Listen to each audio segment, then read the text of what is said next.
শীতের সকালে college campus খুব নির্জন থাকে। ক্লাসগুলো খালি খালি। অফিস আওয়ার শুরু হয়ে গেলেও ছেলেমেয়েদের কলকাকলি বেশ কম। ঘন কুয়াশায় দূরের মাঠটা ঢেকে আছে। আজ সকাল থেকে একটু বেশিই ঠান্ডা পড়েছে। তারপরও মৌটুসি এসেছে প্রফেসর লিজার্ডের সাথে দেখা করতে। তিনি আজ সকাল সকাল সময় দিয়েছেন, কিন্তু ক্যাম্পাস যে কুয়াশার চাদরে ঢেকে এত নির্জন হয়ে যাবে তা তারও জানা ছিল না। কিন্তু মৌটুসিকে সময় দিয়েছেন। যত শীত শীত আড়ষ্টতা থাকুক, ক্যাম্পাসে তাকে যেতেই হবে। পৌঁছেছেন ঘড়ি ধরে ঠিক ৮টায়। যে অফিসের কক্ষের তালা খুলতে গিয়ে লক্ষ্য করলেন মৌটুসি দাঁড়িয়ে আছে তার কক্ষের বদ্ধ দুয়ারের পাশে। কালচে লাল একটা চাদর পরেছে, কপালে কালচে লাল টিপ। এই রংটা তাকে যেমন মানায় তেমন তাকে এই রঙে দেখলে লিজার্ডের মাথাও ঠিক থাকে না। রুমের দরজা খুলে দিয়ে বলল, বসো।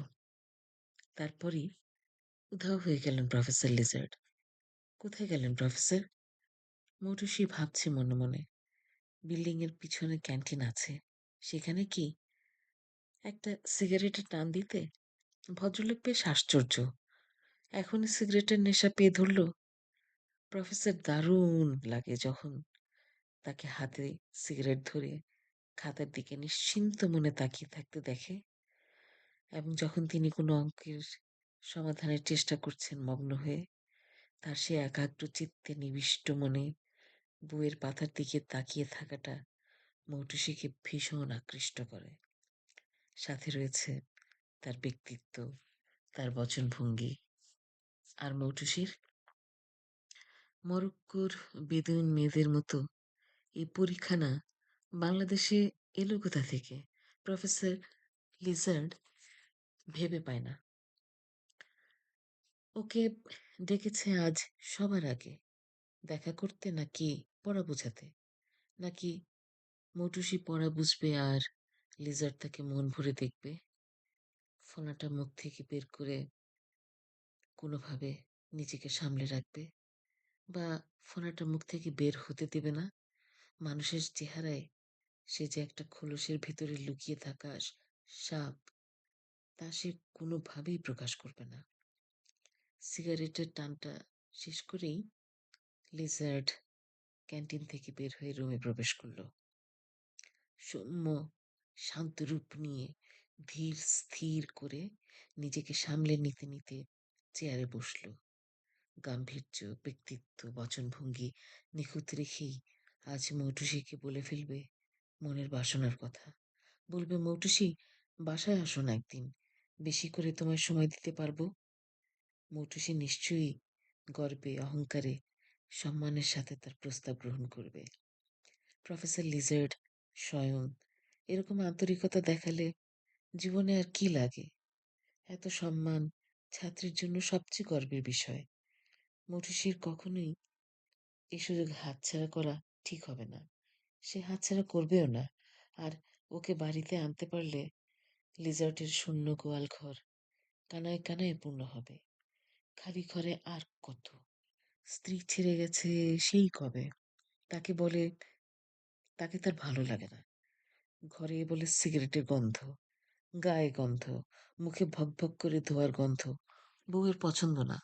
কিন্তু ফন্দি ফিকিরের বুদ্ধি আটলে স্ত্রীর সহযোগিতা সে সবসময় পায়, যত দূরেই থাকুক তার বউ। এসব বিষয়ে সবসময় তাকে তার পাশে পেয়েছে। এতটুকু তো লিজার্ডের জন্য বিরাট। তাই ফর্মালি বউটাকে সে ছেড়েও দিতে পারে না, আবার কাছেও টানতে পারে না। কিন্তু একা একা আর কত? জীবনের একটা চাহিদা আছে না? যৌবন না হয় চলেই গেছে, জীবন তো যায়নি, বেঁচে তো আছে। একটু বয়স যা হয়েছে। ক্লাসে একদিন জ্বর নিয়ে লেকচার দিচ্ছিল। ক্লাসের পিছনের সারির দুষ্টু ছেলের দল বারবার শব্দ করছিল। লিজার তখন অনেক কষ্ট পেয়ে বলেছিল, আমি জ্বর নিয়ে তোমাদেরকে আজ পড়াতে এসেছি, আমার বয়স তোমাদের দ্বিগুণ, তারপরও কষ্ট হচ্ছে, কিন্তু ক্লাস নিচ্ছি। দুষ্টু সোনামণিদের মাঝে একজন তৎক্ষণাৎ উত্তর দিয়েছিল, দ্বিগুণ নয় স্যার, আপনার বয়স আমাদের দ্বিগুণেরও বেশি। হজম করে প্রফেসর লিজার্ড লেকচার চালিয়ে গেছে সেদিন। কিন্তু লেকচার নেয়াই কি জীবনের সব? কলেজে স্বনামধন্য হয়েছে, কলেজের বিশাল পরিসরে, সকলের কাছে। বছরের পর বছর হাজার ছাত্র তার হাতে তৈরি হয়েছে। হাজার নয়, শখানেক হবে তার দীর্ঘ শিক্ষকতা জীবনে। শখানেক তো কম নয়, কিন্তু বিশাল ব্যাপ্তির মাঝেও তো ক্ষুদ্র কিছু থাকতে পারে, নিতান্তই ক্ষুদ্র পরিসরে একান্ত কিছু। সেখানে তো তার শূন্যতা ছাড়া আর রয়েছে সিগারেটের ওই বাটটা, যা ফেলে দিলে আর কি বা থাকে। এই সেদিনই তো অধ্যক্ষের রুমে ঢুকবার আগে বাটটা কোথায় ফেলবে করতে করতে দরজায় কোনায় রেখে অধ্যক্ষের ঘরে ঢুকলো। রত্না পাশেই দাঁড়িয়ে দেখছিল এরপর লিজার্ড কি করে। রত্নাকে দেখে জিজ্ঞাসা করেছে, কি করছো এখন? পাশ তো করেই ফেলেছ। উত্তরে রত্না বলল, রিসার্চের কাজ শুরু করেছি। দীর্ঘশ্বাস ছেড়ে লিজার্ড বলল, তার অনেক আফসোস। আহা, মেয়েটার জন্য অনেক অনেক আফসোস। বিয়ে শাদির কোনো গতি তো হলো না মেয়েটার। কি আর করবে, রিসার্চই না হয় করুক। বলেই বাটটা দরজার পাশে রত্নার পায়ের কাছে রেখে অধ্যক্ষের কক্ষে লিজার্ড প্রবেশ করল। রত্নার কেন জানি মনে হচ্ছিল বাটটা এখনো যেহেতু জ্বলছে, লিজার্ড এসেই এই অনিভু বাটটা আবার মুখে তুলে পুড়ে নেবে। যদি রত্না একটা পাড়াও দেয় বাটটার উপর, তাও লিজার্ড বাটটা মুখে পুড়বে। লিজার্ড তো আর জানবেন না যে রত্না পাড়া দিয়েছে। কিন্তু সেদিন সুযোগ থাকলেও রত্না এই কাজটা করেনি। পাছে পরের জন্মে এই লোকের, এই সাপের ফোনার চেহারা আবার দেখতে হয়, শুধুমাত্র তার ফেলে যাওয়া বাটে পাড়া দেওয়ার কর্মফলের কারণে।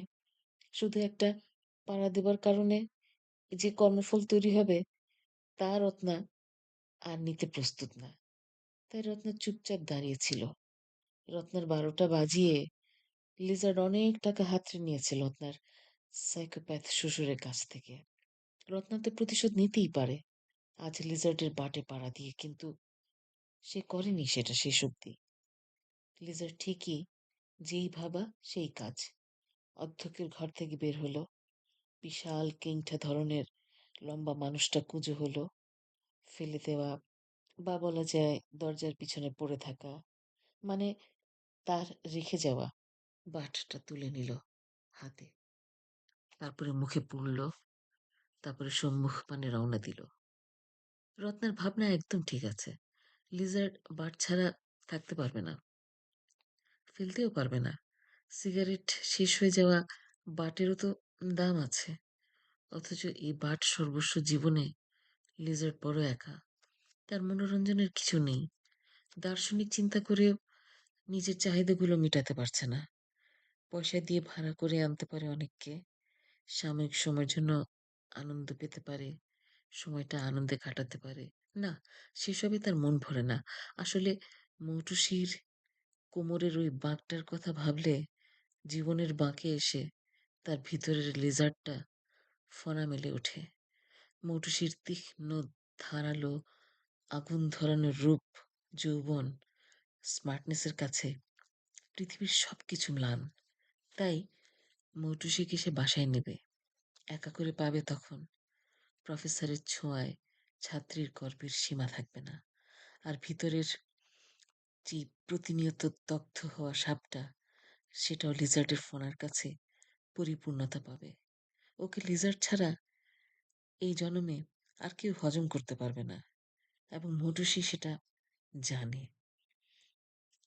সে এসেছে, বা তার জীবনে যেই বা তার কাছে এসেছে, তারই একটা না একটা কিছু দশা হয়েছে। মৌটুসির প্রথমজন কাল রোগে মরে গেছে অকালে।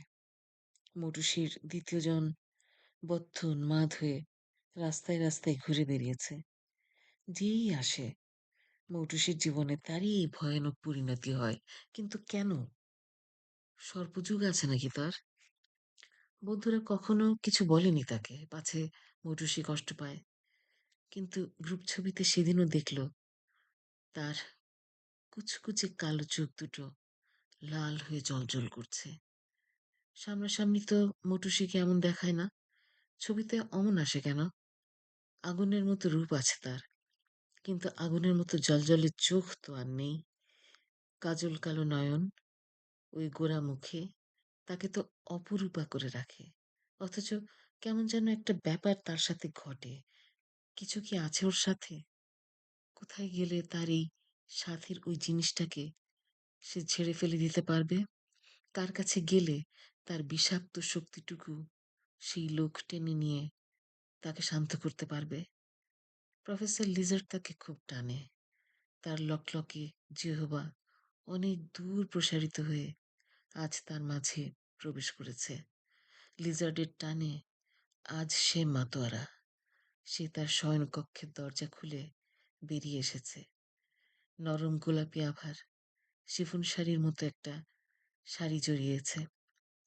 তারপর মটুসি হেঁটে হেঁটে ঘরের বাইরে বেরিয়ে গলির মোড়ের রিকশায় উঠি বলল, চলো। ঠিক ওই রাস্তা বরাবর যেদিক দিয়ে লিজার্ডের প্রসারিত ফনা আহ পথ দেখিয়ে নিয়ে যাবে। আজ সপ্তাহের ছুটির দিন, বাড়িটা নির্জন, কিন্তু খালি নয়, কারণ মটুসি এসে পৌঁছাবে কিছুক্ষণের মধ্যেই লিজার্ডের ঘরে। তার জিহ্বা আষ্টে পৃষ্ঠে পেঁচিয়ে ধরেছে মটুসিকে। মটুসি ছাড়াতে পারছে না কিছুতেই তার নিজেকে। আসবেই আসবে মটুসি তার কাছে। ওর বিষটুকু খেয়ে প্রফেসর আরো ভয়ঙ্কর বিষাক্ত হয়ে উঠবে। আরো দু চারটে ক্রাইম গোপনে গোপনে করে ফেললেও কেউ জানবে না। ভুক্তভোগীরা কি মুখ খুলে?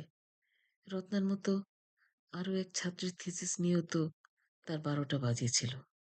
অনেক টাকার কন্ট্রাক্টে প্রফেসর লিজার্ড কাজ করে, কিন্তু সেই ছাত্র তো মুখ খুলেনি। লিজার্ড তার বিষ প্রয়োগে কাউকে যেমন মারতে পারে, মৌটুসিকে তেমন শান্ত করতে পারে।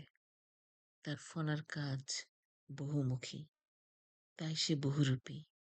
তাকে কেউ চেনে না, কেউ চিনতে পারে না, তাকে কেউ জানে না, শুধু তার ভেগে যাওয়া বউটা ছাড়া।